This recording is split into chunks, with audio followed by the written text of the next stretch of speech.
নমস্কার বন্ধুরা, সুবচনের সাহিত্য সভায় আপনাদের স্বাগত জানাই। আজ আমি আপনাদের কাছে পড়ে শোনাবো ও হেনরির লেখা একটি গল্প, দি কোপ অ্যান্ড দি অ্যানথেম। গল্পটির অনুবাদ করেছি আমি। ম্যাডিসন স্কোয়ারে যথারীতি রাত্রি যাপন করছে সফি। হঠাৎ একটা দমকা বাতাসে একটা ঝরা পাতা উড়ে এসে পড়ল তার কোলে। অল্প বেশ বাষ্পরহিত সফি ঠান্ডায় কেঁপে উঠল। শীত তাহলে এসে গেল। তার কোলের ওপর শীত বুড়ো তার আগমন বার্তা পাঠিয়ে দিল এই ঝরা পাতার পোস্ট কার্ডে। সফির মতো ভবঘুরেদের কাছে শীতকালটা বিপদের ঘণ্টাধ্বনি শোনাতে থাকে। খোলা আকাশের তলায় দয়া দাক্ষিণ্যে পাওয়া অল্প স্বল্প ছেঁড়া খোঁড়া পোশাকগুলো পরে রাত আর কাটতে চায় না। মাথার ওপর একটা ছাদের দরকার হয়। শহরের বড়লোকদের মতো ভূমধ্য সাগরে জাহাজে করে বেড়ানো, ঘুম পাড়ানি দক্ষিণ আকাশ বা বিশুরিয়া উপসাগরে ভেসে বেড়ানোর মতো উঁচু দরের চিন্তা সফির নেই। সে কেবল চায় 3 মাসের জন্য নিশ্চিন্ত আহার আর বাসস্থান। তাহলেই সে খুশি। অবশ্য এমন অনেক দাতব্য প্রতিষ্ঠান আছে শহরে যারা দয়া করে এসব ভবঘুরেদের রুটি ও বাসস্থান দেয়, কিন্তু সফির ব্যাপারটা আলাদা। সে একটু অহংকারী লোক। মানব সেবকদের হাত থেকে পাওয়া প্রতিটি সুযোগ সুবিধের জন্য টাকা পয়সা না দিতে হলেও অসম্মান তো ভোগ করতেই হয়। প্রতিটি রুটির টুকরোর পিছনে তারা জেনে নেয় যে যে লোকটিকে তারা রুটি দিচ্ছে তার গোপন ও ব্যক্তিগত খবর কি আছে। এ ব্যাপারে কিন্তু তারা সিজারের ব্রুটাসের মতোই উৎসাহী। কাজেই দ্বীপে অর্থাৎ জেলখানাতেই 3 মাস কাটিয়ে আসা ভালো। তার জন্য ব্যবস্থা করতে উঠে পড়ে লাগলো সপে। ব্রডওয়ে ধরে ঘুরতে ঘুরতে আলো ঝলমলে রেস্টুরেন্টগুলোকে দেখে হঠাৎ তার মাথায় একটা বুদ্ধি খেলে গেল। ঠিক করলো ঢুকেই পড়া যাক রেস্টুরেন্টে। তেমনই একটা রেস্টুরেন্ট বেছে ঢুকতে গিয়েই বাধা পেল সপি। তার পোশাকের ওপর দিকটা ফিটফাট হলেও তলায় সুতো বের করা ট্রাউজারটা চোখে পড়ে গেল দারোয়ানের। কাজেই সেখানে ঢুকতে পেল না। আবার হাঁটতে হাঁটতে দেখা পেল একটা আলো ঝলমলে দোকানের। পাথর একটা কুড়িয়ে নিল রাস্তা থেকে। তারপর সেই পাথরটি ছুঁড়ে দোকানের কাঁচ ভেঙে দিয়ে চুপ করে পুলিশের অপেক্ষায় দাঁড়িয়ে রইল। দোকানের লোকেদের হইচই, পুলিশ আসা সবই হলো, কিন্তু পুলিশ এসে বিশ্বাসই করল না ওই নির্বিকার দাঁড়িয়ে থাকা লোকটা কাঁচ ভাঙার মতো অপরাধ করতে পারে। পরের অভিযানটাও ব্যর্থ হলো। একটা রেস্টুরেন্টে গেল। সেখানে ঢুকতে কোনো বাধা পেল না। সেখানে ঢুকে রাজ্যের খাবার অর্ডার দিয়ে গান্ডে পিণ্ডে গিলল। তারপর যখন ওয়েটার পয়সা নিতে এলো তখন জানিয়ে দিল তার কাছে পয়সা নেই, তারা তাকে স্বচ্ছন্দে পুলিশে দিতে পারে। কিন্তু পুলিশে দেবার বদলে ওয়েটাররা দল বেঁধে তাকে মেরে ধরে রেস্টুরেন্ট থেকে বের করে দিল। খোঁড়াতে খোঁড়াতে কোনো মতে রেস্টুরেন্ট থেকে বেরিয়ে এলো সফি। তারপর উদ্দেশ্যহীনভাবে হাঁটতে থাকলো। এইভাবে 5টা বাড়ি পরপর সে পেরিয়ে গেল। দেখতে পেল বাস স্টপে একটি যুবতী একা দাঁড়িয়ে আছে। নতুন করে সাহস সঞ্চয় করে সপি ভাবল, যাক, এবার একে একটু বিরক্ত করা যাক।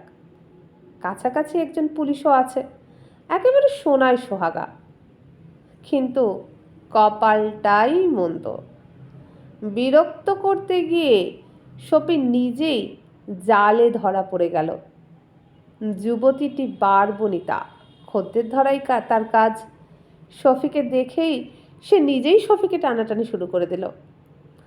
টের পেয়েই কোনো রকমে হাত ছাড়িয়ে এক দৌড়ে সেখান থেকে পালিয়ে বাঁচল শফি।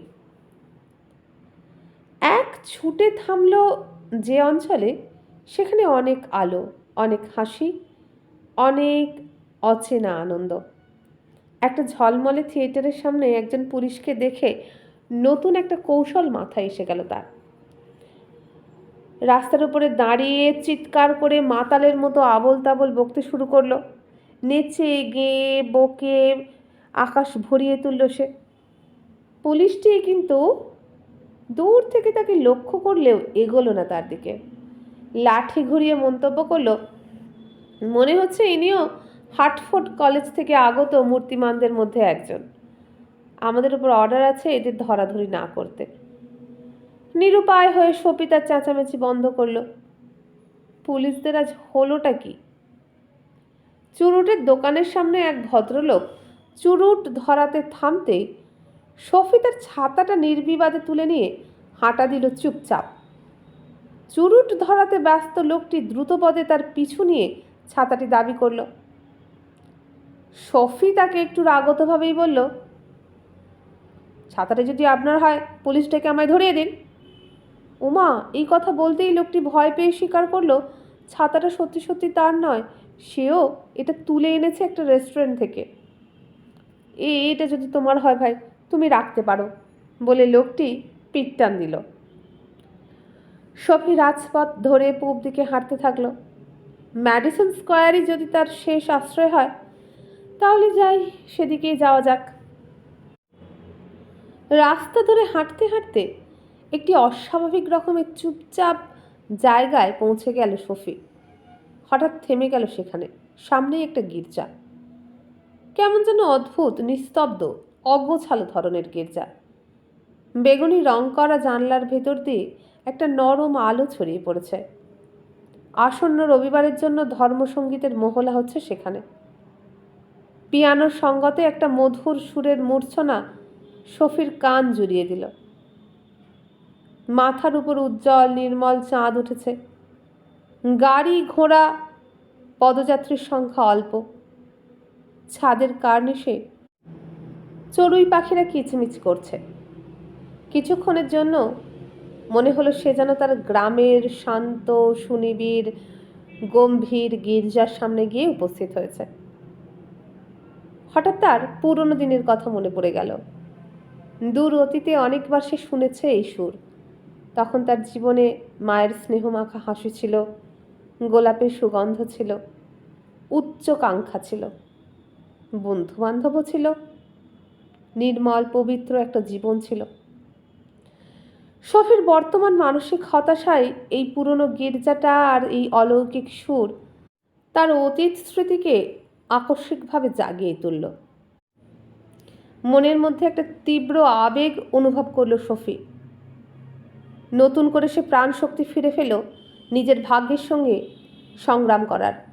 নতুন করে বাঁচতে ইচ্ছে হলো তার। এই কাদার মধ্যে এই নরকের জীবন থেকে নিজেকে টেনে ওপরে তুলতে ইচ্ছে হলো। এখনও তার সময় আছে, তার যৌবন শেষ হয়ে যায়নি। পুরনো উচ্চাকাঙ্ক্ষাগুলোকে সে আবার জাগিয়ে তুলবে। অর্গানের মধুর গম্ভীর সুর তার অন্তরে বিপ্লবের সূচনা করেছে। কালই সে শহরের কেন্দ্রে চলে যাবে, কাজ খুঁজে নেবে, যে কোনো কাজ। একজন লোম ব্যবসায়ী তাকে গাড়ির চালকের কাজ দিতে চেয়েছিল, খুঁজে নেবে তাকে। সেই চলমান কর্মমুখর জগতের একজন হয়ে যাবে। ভবঘুরের জীবন, জেলের কয়েদির জীবন আর নয়। হঠাৎ কে যেন শফির কাঁধে হাত রাখল। দ্রুত মুখ ঘুরিয়ে শফি দেখল একজন পুলিশ। তার বড় চওড়া মুখটা ঠিক শফির মুখোমুখি। পুলিশ অফিসার জিজ্ঞেস করলো, তুমি এখানে কি করছো? কিছু না, আমার সঙ্গে চলে এসো, ভালোই ভালোই।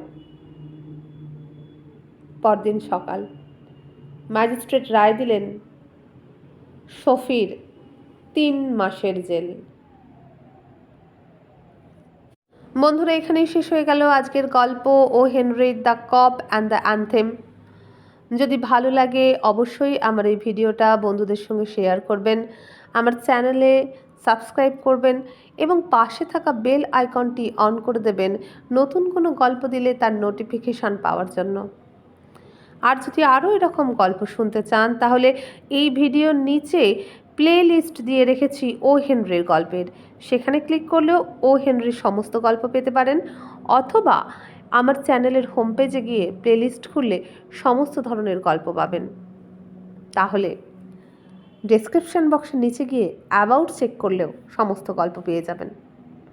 তাহলে সেই গল্পগুলো শুনুন যতক্ষণ না নতুন গল্প আনি। আর আজকে বিদায় নিলাম। নমস্কার।